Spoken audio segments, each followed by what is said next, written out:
ಜಿ5 ಇರುವಾಗ ನೀವು ನಿಮ್ಮ ನೆಚ್ಚಿನ ಶೋಗಳನ್ನ ಎಂದಿಗೂ ಮಿಸ್ ಮಾಡಿಕೊಳ್ಳುವುದಿಲ್ಲ. ಅದು ಸಂಪೂರ್ಣ ಉಚಿತವಾಗಿ. ದೀಪಿಕಾ, ಬಾನಿದೆ, ಏನಾಯ್ತು? ಅದು ನಾವು ಅಲ್ಲಿಗೆ ಹೋಗೋಣವಾ?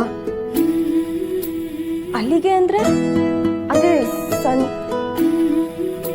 ಅಣ್ಣಂದ್ರೆಲ್ಲ ಹೋಗಿದಾರಲ್ಲ ಅಲ್ಲಿಗೆ.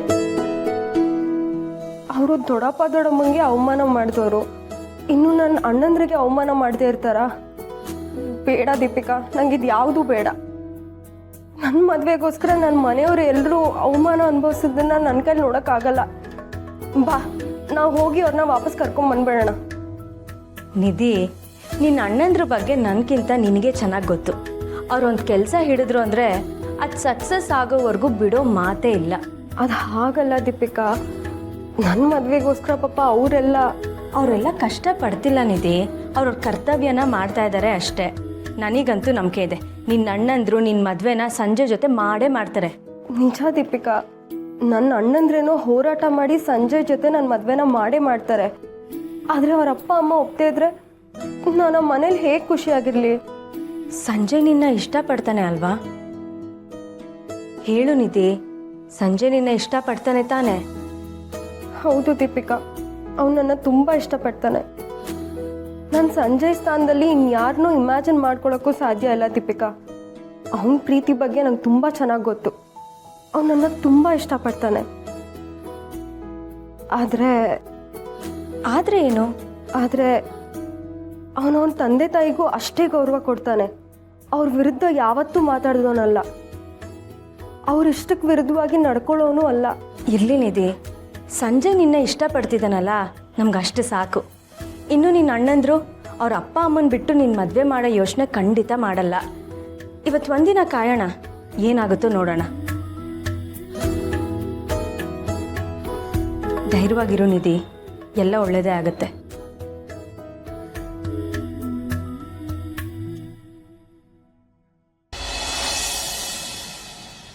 ಬನ್ನಿ ಬಾಬಾ. ನಾನು ಹೇಳಿದ್ನಲ್ಲ, ನಿಧಿಗೆ ಅಮೇರಿಕಾದ ಹುಡುಗನ ನೋಡಿದ್ದೀನಿ ಅಂತ. ಆ ಹುಡುಗನ ತಂದೆ ತಾಯಿ ಇವರು ಮಾತುಕತೆಗೆ ಅಂತ ಬಂದಿದ್ದಾರೆ. ಇವರು ನಮ್ಮ ಭಾವ ಮಾಧವ, ಇವರು ತುಳಸಿ ಅವರು. ನಮಸ್ಕಾರ ಮಾಧವ್ ಅವರೇ, ನನ್ನ ಹೆಸರು ಶಂಕರ್ ನಾರಾಯಣ್. ಈಕೆ ನನ್ನ ವೈಫ್ ಇಂದ್ರ. ನನ್ನ ಮಗ ಅಮೇರಿಕಾದಲ್ಲಿ ಬಿಸ್ನೆಸ್ ಮಾಡ್ತಾ ಇದ್ದಾನೆ. ಅವನಿಗೆ ಅಲ್ಲಿ 3 ಫ್ಯಾಕ್ಟ್ರಿ ಇದೆ. ನಿಮಗೆ SNS ಟ್ರಾನ್ಸ್ಪೋರ್ಟ್ ಕಂಪ್ನಿ ಗೊತ್ತಿರಬೇಕಲ್ಲ, ಆ ಕಂಪನಿ ನಮ್ಮದೇ. ಓ ನಮಸ್ಕಾರ, ನಿಮ್ಮ ಬಗ್ಗೆ ಕೇಳಿದ್ದೀನಿ, ಕೂತ್ಕೊಳ್ಳಿ.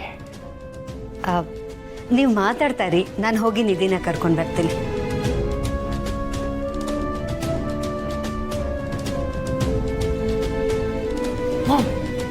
ನನಗೆ ಮದುವೆ ಒಂಚೂರು ಇಷ್ಟ ಇಲ್ಲ ಅಂದರೂ ಯಾಕೆ ಇಷ್ಟೊಂದು ಬಲವಂತ ಮಾಡ್ತಿದ್ಯಾ?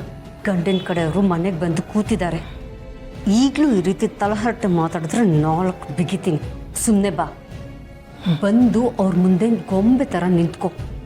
ಉಳಿದಿದ್ದನ್ನೆಲ್ಲ ಆಮೇಲೆ ಮಾತಾಡಿದ್ರಾಯ್ತು. ಬಾ.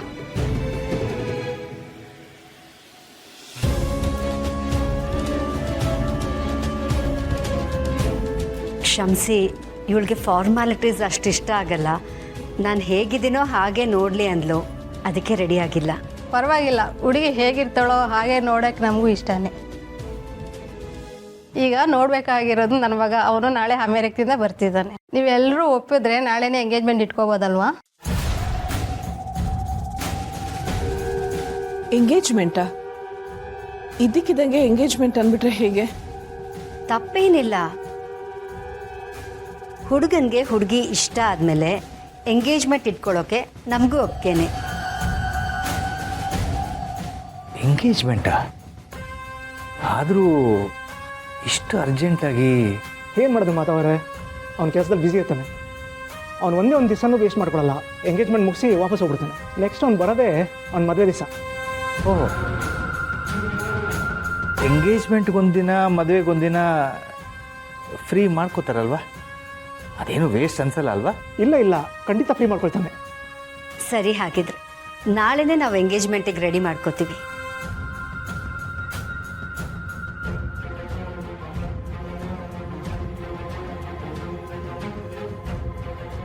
ಏನು ಶಾರ್ವರಿ ಇದು? ದಿಢೀರ್ ಅಡುಗೆ ಕೇಳಿದ್ದೀನಿ, ಆದರೆ ದಿಢೀರ್ ಅಂತ ಹುಡುಗನ ಮನೆಯವರು ಬಂದು ನಾಳೆನೇ ಎಂಗೇಜ್ಮೆಂಟ್ ಅಂದರೆ ಎಲ್ಲ ಆಗುತ್ತೆ ಬಾಬಾ. ಕಳೆದ ಸರ್ತಿ ಏನಾಯ್ತು, ಶಾಸ್ತ್ರ ದಿನ ಮುಹೂರ್ತ ಅಂತೆಲ್ಲ ನೋಡಿ ಮದುವೆ ಗೊತ್ತು ಮಾಡಿದ್ದಕ್ಕೆ ಆ ಮದುವೆನೇ ನಿಂತೋಯ್ತು. ಆದರೆ ಈ ಸಲ ಹಾಗಾಗಲ್ಲ. ನನ್ನ ಮಗಳ ಮದುವೆ ಅಮೇರಿಕಾದ ಹುಡುಗನ ಜೊತೆ ನಡೆಯುತ್ತೆ. ಮಗಳ ಜೀವನದ ವಿಷಯದಲ್ಲಿ ಆತರ ಪಡೋದು ಒಳ್ಳೇದಲ್ಲ ಶಾರ್ವರಿ. ನನ್ನ ಮಗಳ ಜೀವನನ ಹೇಗೆ ರೂಪಿಸ್ಬೇಕು ಅನ್ನೋದು ನನಗೂ ಗೊತ್ತಿದೆ. ಈಗ ನಾನು ಯಾರ ಮಾತನ್ನು ಕೇಳೋ ಸ್ಥಿತಿಲಿಲ್ಲ. ಮನೆಯವ್ರ ಎಲ್ಲರ ಮಾತನ್ನ ಕೇಳಿ ಈಗಾಗಲೇ ನನ್ನ ಮನಸ್ಸು ನೋವು ಅನುಭವಿಸಿದ್ದಾಗಿದೆ. ನಾಳೆ ನಿಧಿ ಎಂಗೇಜ್ಮೆಂಟ್ ನಡೆಯುತ್ತೆ ಅಷ್ಟೇ.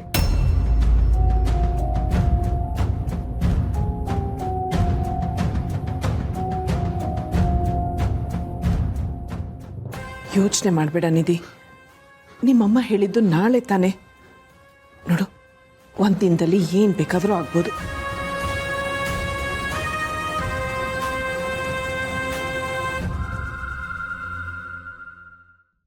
ಮದುವೆ ಆಗ್ಬೇಕಿದ್ರೆ ನಾನು, ನೀವು ಯಾರು ನಿಮ್ಮ ತಂಗಿಗೂ ನನಗೂ ಮದುವೆ ಮಾಡಿಸ್ತೀನಿ ಅಂತ ಮನೆ ಮುಂದೆ ಧರಣಿ ಕೂರಕ್ಕೆ? ಅದಕ್ಕಿಂತ ಮುಂಚೆ ಒಂದು ಮಾತಾದ್ರೂ ಕೇಳಿದ್ರೆ ನನ್ನ ತಂಗಿ ನಿನಗೆ ಇಷ್ಟ ಇದ್ದಾಳೆ ಅಂತ?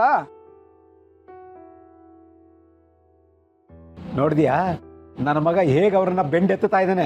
ಇದೇ ಅವ್ರಿಗೆ ಬೇಕಾಗಿದ್ದು. ಹಲೋ, ಹೇಳಿ ಸರ್. ನೋಡಿ, ದಯವಿಟ್ಟು ಈ ಧರಣಿನ ಇಲ್ಲೇ ನಿಲ್ಲಿಸ್ಬಿಡಿ. ಅಪ್ಪ ಅಮ್ಮನ ಮಾತು ಮೀರಿ ಬರೋ ಮಗ ನಾನಲ್ಲ. ಪ್ರೀತಿಗೋಸ್ಕರ ತಂದೆ ತಾಯಿನ ದೂರ ಮಾಡ್ಕೊಂಡೆ ಅಂತ ಕೆಟ್ಟ ಹೆಸರು ನಂಗೆ ಬೇಕಾಗಿಲ್ಲ. ಹಾಗಂತ ತಂದೆ ತಾಯಿ ಮಾತು ಕೇಳ್ಕೊಂಡು ಪ್ರೀತಿಸಿರೋ ಹುಡುಗಿನ ದೂರ ಮಾಡ್ಕೊಳ್ಳೋದು ನಂಗೆ ಇಷ್ಟ ಇಲ್ಲ.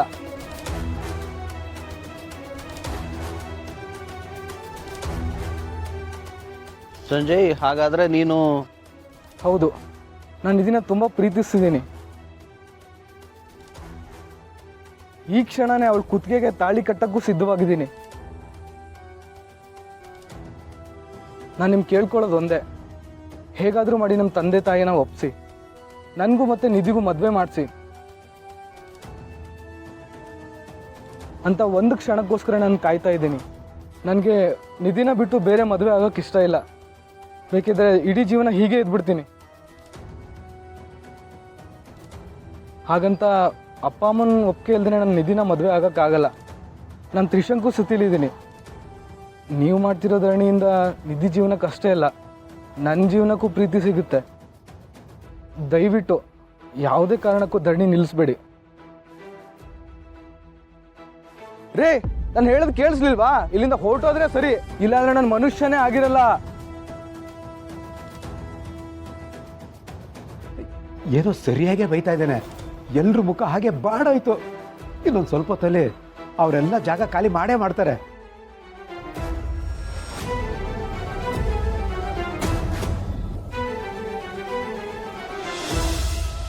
ZEE5 ಆಪ್ ಡೌನ್ಲೋಡ್ ಮಾಡಿ ಎಲ್ಲಾ ಸಂಚಿಕೆಗಳನ್ನು ಸಂಪೂರ್ಣ ಉಚಿತವಾಗಿ ನೋಡಿ.